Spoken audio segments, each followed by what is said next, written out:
Hello guys, in this tutorial you will learn how to create a shared folder on Google Drive, for example, to store files and documents in that folder and to share that folder with your contacts and friends. So let us get started. Alright, so in the first step head over to Google Drive, and what you want to do is create a folder here in My Drive. So select My Drive as the location here to the left, or pick any other location here if you like.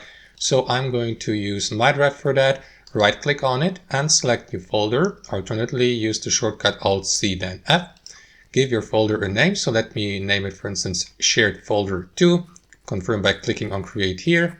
And after that, make sure that you move your files and documents to that folder to share these files with your friends and contacts. So let me move these 3 files here to that folder for the sake of this tutorial. Just like that. Wait for the copy and pasting job to be finished. And after that, right click on the folder you would like to share with your contact and hover your mouse over share, and here to the right select share, or alternately use the shortcut Ctrl-Alt-A. That is going to open up that window for you. So basically there are 2 different ways how you can share folders with your contacts. The first option would be to share a shareable link. You may do that by clicking on copy link here. And after that, the link will be copied to your clipboard so that you can send that link to your contact, for instance, via direct messaging services or emails or social media posts, and that way invite the given person to join that folder and to gain access to that folder. However, guys, if you'd like to keep it more private, you may also use the given contact's email address. So enter the recipient's email address here.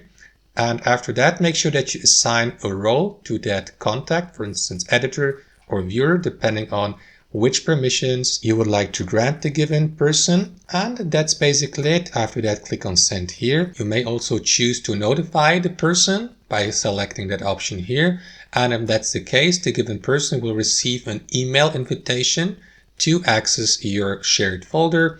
And if the person accepts the invitation, he or she will gain access to that shared folder through their Google Drive account. And that's all to it, guys. As you can see, super simple. I hope you enjoyed the video. I hope it was helpful, and we'll see you next time.